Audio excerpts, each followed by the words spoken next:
ओम विष्णवे नमः। वैशाख माह के अध्याय 19 में आप सभी का हार्दिक अभिनंदन है। परमपिता परमेश्वर को नमन करते हुए अग्रसर होते हैं कि नारद जी ने कैसे समझाया कि हमें माधव मास में माधव पूजन में किन किन बातों का विशेष ध्यान रखना चाहिए।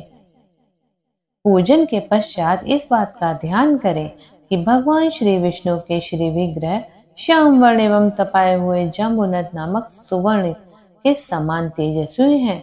भगवान के शंख, चक्र, गदा और पद्म से सुशोभित 4 भुजाएं हैं। उनकी आकृति शांत है। उनका वस्त्र कमल के समान केसर जैसा पीले रंग का है। मस्तक पर किरीट, दोनों हाथों में कड़े, गले में यज्ञोपवीत तथा अंगुलियों में अंगूठियां धारण किए हुए हैं। भगवान श्रीहरि के वक्ष स्थल में श्री वत्स का चिन्ह है। कौस्तुभ मणि जिसकी शोभा बढ़ाता है तथा वनमाला उन्होंने धारण कर रखी है।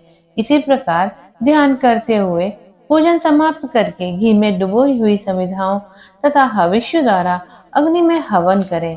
आज्य भाग तथा अघार नामक आहुतियां देने के पश्चात घृत पूर्ण हविष्य का होम करें।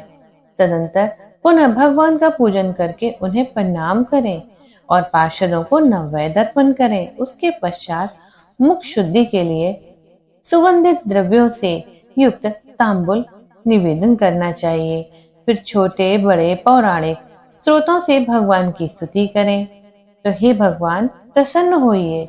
प्रतिदिन दंडवत करें। अपना मस्तक भगवान के चरणों में रखकर दोनों भुजाएं परस्पर फैला दें और कहें, हे परमेश्वर, मैं मृत्यु रूपी ग्रह तथा समुद्र से भयभीत होकर आपकी शरण में आया हूँ। मुझे शरण में लो प्रभु, मेरी रक्षा करो।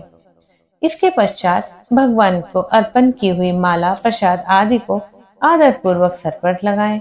यदि मूर्ति विसर्जन योग्य है तो उसका विसर्जन करें। ईश्वरीय ज्योति को आत्म ज्योति में स्थापित करें। जो संपूर्ण भूतों में तथा मेरी आत्माओं में रम रहे हैं, वही परमात्मा इस मूर्ति में विराजमान है। इस प्रकार वैदिक तथा तांत्रिक क्रिया योग के मार्ग से जो भगवान की पूजन करता है, वह सभी ओर से अभिष्ट सिद्धि को प्राप्त होता है। श्री हरि विष्णु की प्रतिमा को स्थापित करके उसके लिए सुदृढ़ छोटा या बड़ा स्थान बनवाना चाहिए। पूजा कर्म की व्यवस्था के लिए सुंदर फुलवाड़ी लगानी चाहिए। इस प्रकार जो मनुष्य भगवान के सायुज्य को प्राप्त होता है, वह सम्राट पद को प्राप्त होता है। ऐसी व्यवस्था करने से ब्रह्मलोक तथा तीनों लोकों के कार्यों के अनुष्ठान से भगवान का सानिध्य प्राप्त कर लेता है।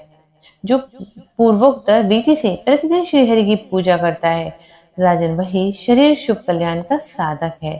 जो भगवान श्री कृष्ण को साष्टांग प्रणाम करके धूल धूसरित हो रहा है, वही नेत्र श्रीहरि को अत्यंत प्रिय है।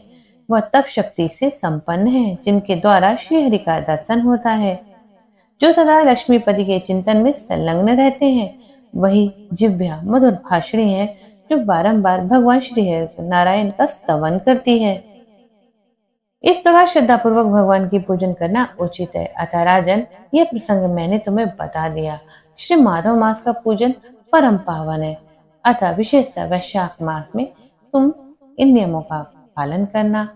सूत जी कहते हैं, महर्षिगण इसी प्रकार राजा अम्बरीश को उपदेश दिया। पूजित होकर विदा लेकर देवर्षि नारद वैशाख मास में गंगा स्नान के लिए चले गए। बोलिए श्री सच्चिदानंद भगवान की जय।